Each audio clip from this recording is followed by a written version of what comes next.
Modern Toyota models have improved braking systems that give the extra support required to stop in time for an accident.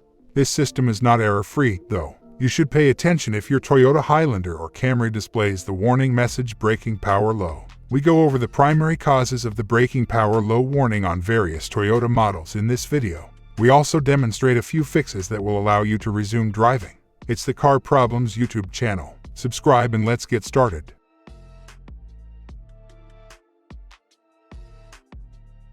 Meaning, when a Toyota's braking system isn't receiving the necessary vacuum, the braking power low message illuminates. Modern Toyota cars use a separate vacuum pump to create the vacuum, and if there is not enough pressure, this light will turn on. It may be harder to depress the pedal, or it may feel very stiff when the braking system is underpowered.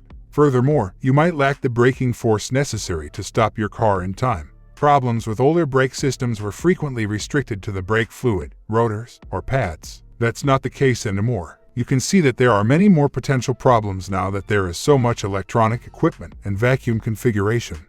Causes of braking power low. On a Toyota Highlander or Camry, the braking power low message could appear as a result of a broken vacuum pump, cracked hoses, a bad brake booster, or a bad ABS control module. Let's take a closer look at these choices. Bad vacuum hoses. The modern braking system includes vacuum lines, just like the engine does to direct the air for combustion.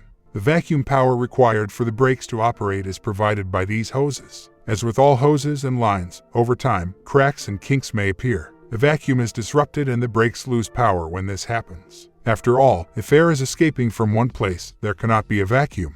Faulty brake booster. There are many different problems that can arise when the brake booster fails. Some people describe the fault as having spongy brakes, which is frequently brought on by a vacuum pressure leak. However, a faulty brake booster can also result in diminished power, giving the impression that the brakes are dragging or sticking. A harmed piston or seal may be the cause of the issue in this instance. In either case, you need to get it fixed right away.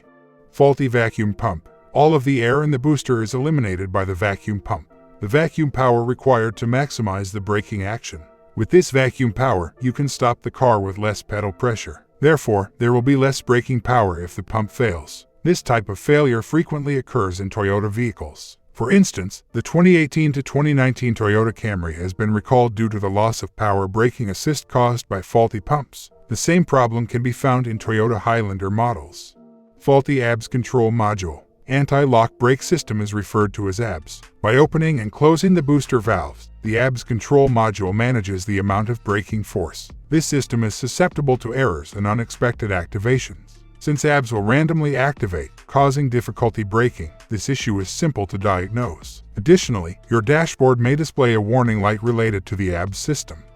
How to fix. It's time to take action as soon as you realize your Toyota's brakes aren't working properly. You shouldn't play around with braking problems for too long because doing so raises safety issues. You ought to have a factory service manual for your Toyota, as advised. You might be able to identify and fix the issue using the information there. Here are a few other steps to consider. Read trouble codes. In modern cars, the main computer sets a trouble code when a problem arises. Using an OBD2 scanner that is compatible, these codes can be obtained. To retrieve the codes from the system, plug your scanner into the port located under the steering wheel. The code will typically have no meaning to the untrained eye. Use our trouble code library to learn the significance of the error because of this. Using this knowledge, you might be able to solve the issue quickly. Inspect the vacuum pump and lines. With the aid of a special gauge, you can identify a broken vacuum pump. To confirm that everything is in order, compare the recommended actions and readings with your service manual. It's also crucial to check all of the connections, lines, and hoses. You never know when a single, minor flaw will be identified as the root of all the issues. Additionally, make sure the brake booster has no leaks.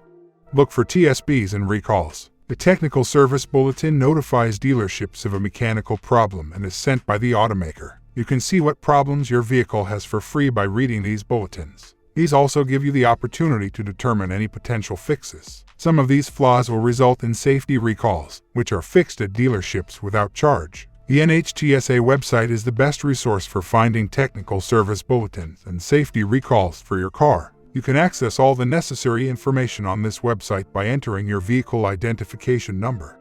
Ask for help. Contact a nearby mechanic if you need assistance with the repair or if you can't figure out what's wrong. Ask your family and friends about their favorite repair shops if you don't know where to start looking. Hope the information was useful for you. If so, please press the like button and subscribe to the channel.